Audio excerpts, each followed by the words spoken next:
So now in our chat room class, we've done these two things. We've been able to add new chat documents and also set up a real-time listener to get new chats. Now the other two things we need to do, update the username and update the room, we'll tackle in this video. So first of all, let's update the username because that's relatively simple to do. What I'm going to do is make another method down here after get chats, and I'm going to call this update name.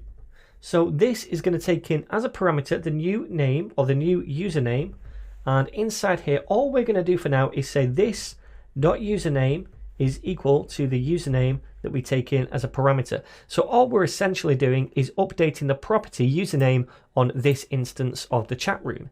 Now later on we will be coming back to this when we start to work with local storage, because ultimately I'm going to take their username and store it in local storage, so if they go away and come back later then we still have their username.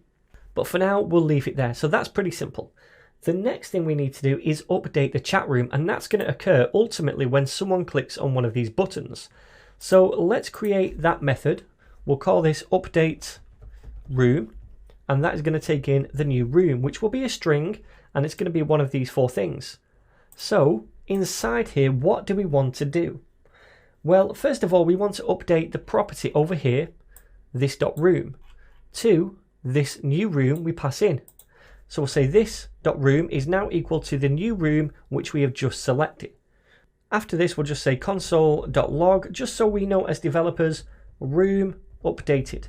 Now what I'm going to do is come down here and I'll say chat room, which is our instance of the chat room class, dot update room, and I'm going to pass in a new value which is going to be gaming. Okay.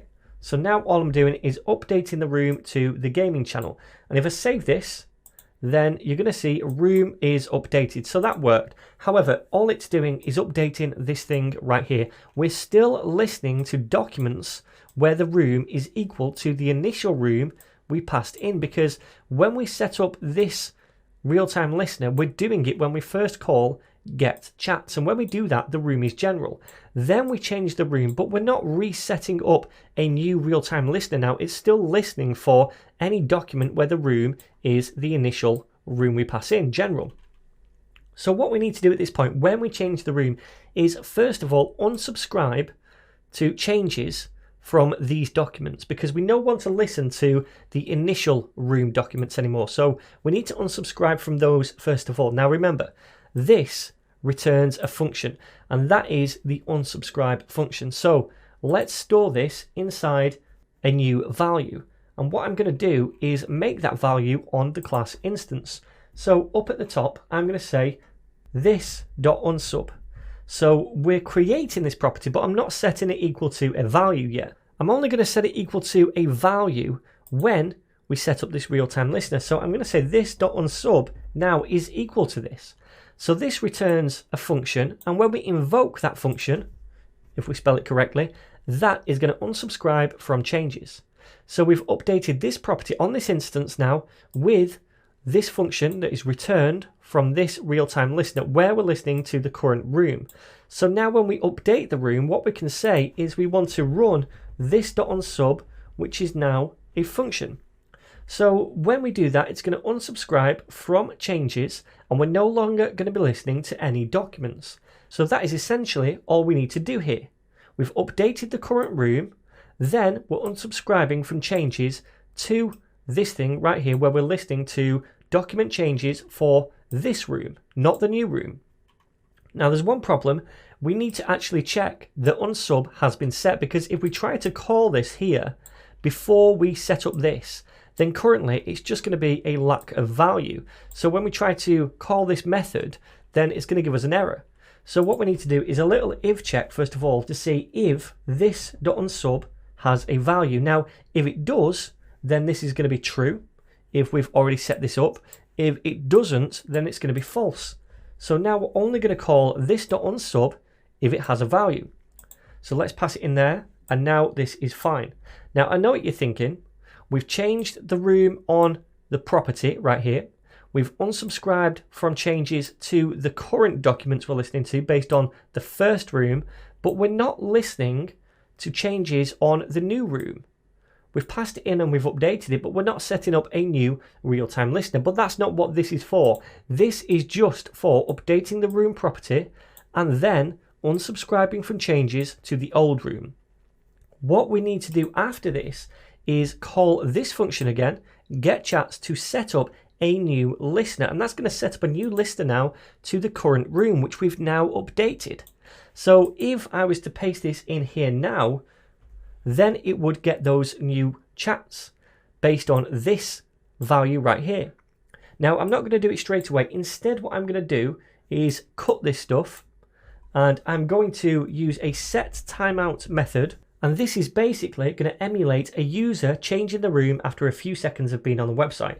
So it's going to fire a function, and this function is going to fire after 3,000 milliseconds or 3 seconds.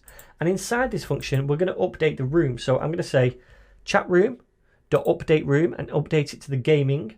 And then over here, I want to say chat room.getChats, and we're going to take that data and log it to the console. And then finally, we're going to say chat room.addChat, and we're going to add a new chat which just says hello. And that should now be added to the gaming room because we changed the room. Now also, I'm going to just make use of this thing, update name. So it was Sean. I'm going to call chat room.update name and pass in a new name which is Yoshi. So now, when we add this new chat over here, then it should be by Yoshi as well. So let's see if this works. I'm going to save it, come over here, then we should get the general ones first of all. Then after 3 seconds, we see room updated, and then we get the gaming ones. And then finally, because we add this new chat right here, hello, we're getting that as well, because this callback function is firing every time we get a new change. So I hope that makes sense. That's how we update the room. Again, all we're doing is saying this.unsub is equal to this real-time listener. This returns a function. So once we have that stored in this.unsub, if we call that function, it's going to unsubscribe from changes to this listener. So when we change room down here by calling update room after 3 seconds and change it to gaming, we're setting the new value of room, then we're unsubscribing from changes. So now we're no longer listening to documents inside the general room or any changes to those. Now instead we've unsubscribed from those, and then we're calling getChats again, and we're calling this method up here where we set up a new listener, and this time the room, because it's been updated, it's listening to changes to documents which have the room of gaming. So that's why we get those back now. So now we've successfully figured out how to change the room or update the room and also update the name. And we've completed pretty much everything we need to do inside this chat room class. The next step is to start hooking this up with the DOM and working on a UI class. So we'll start that in the next lecture.